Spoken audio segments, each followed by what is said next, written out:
കൊച്ചിയിൽ സ്കൂട്ടറിൽ കറങ്ങി യുവാക്കളുടെ പരസ്യ മദ്യപാനം. സീപോർട്ട് എയർപോർട്ട് റോഡിൽ ഇൻഫോ പാർക്കിന് സമീപത്ത് വെച്ചാണ് സംഭവമുണ്ടായത്. 3 പേരാണ് സ്കൂട്ടറിൽ യാത്ര ചെയ്തിരുന്നത്. സംഭവത്തിൽ പോലീസ് അന്വേഷണം ആരംഭിച്ചു. സംഭവത്തിന്റെ ദൃശ്യങ്ങളാണ് ഇപ്പോൾ കാണാൻ സാധിക്കുന്നത്. കൂടുതൽ വിവരങ്ങളുമായി മിഥുൻ അയ്യപ്പൻ ചേരുന്നുണ്ട്. മിഥുൻ, എന്തായാലും ഈ സീപോർട്ട് എയർപോർട്ട് റോഡൊക്കെ ഏറ്റവും കൂടുതൽ തിരക്കുള്ള സാഹചര്യം ഉള്ള സമയത്താണ്, അല്ലെങ്കിൽ അത്രത്തോളം ഒരു നിർണായകമായ സ്ഥലങ്ങളൊക്കെ തന്നെയാണ് കൊച്ചിയിലേത്. എന്നിരുന്നാൽ കൂടി ഇവിടെ കൃത്യമായി പോലീസിന്റെ പെട്രോളിംഗ് പോലും ഇല്ല എന്നത് തന്നെയല്ലേ ഈ ഒരു സംഭവങ്ങളൊക്കെ തന്നെയും ഉണ്ടാകാനുള്ള ഒരു കാരണമായി മാറുന്നത്?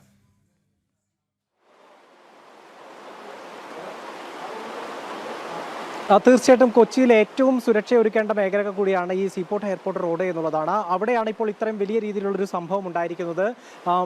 3 പേരാണ് ഈ സ്കൂട്ടറിലുള്ളത്. ആ ദൃശ്യങ്ങളിൽ വ്യക്തമാണ് 3 പേർ ഈ സ്കൂട്ടറിലുണ്ട്. പരസ്യമായി മദ്യപിച്ചുകൊണ്ടാണ് ഈ സ്കൂട്ടർ ഓടിച്ചുകൊണ്ടിരിക്കുന്നത്. 3 പേർക്കും ഹെൽമറ്റുമില്ല. എന്ത് തോന്നിയവാസമാണ് ഈ കാണിക്കുന്നത് എന്ന് തന്നെ തോന്നുന്ന തരത്തിലാണ് ഇവർ ഈ വണ്ടി ഓടിച്ചുകൊണ്ട് പോകുന്നത്. ഈ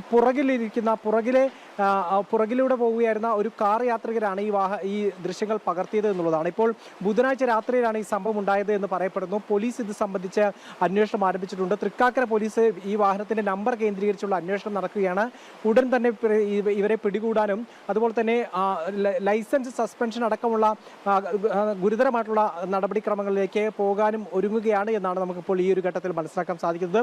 യാത്രക്കാരുടെയും അതുപോലെ തന്നെ ആ വാഹനത്തിലുണ്ടായിരുന്നവരുടെയും എല്ലാം മറ്റുള്ളവരുടെയും എല്ലാം ജീവനെ തൃണവൽക്കരിച്ചുകൊണ്ടുള്ള നടപടിയാണ് ഇപ്പോൾ ഈ 3 യുവാക്കളുടെ ഭാഗത്തു നിന്നുണ്ടായിരിക്കുന്നത്.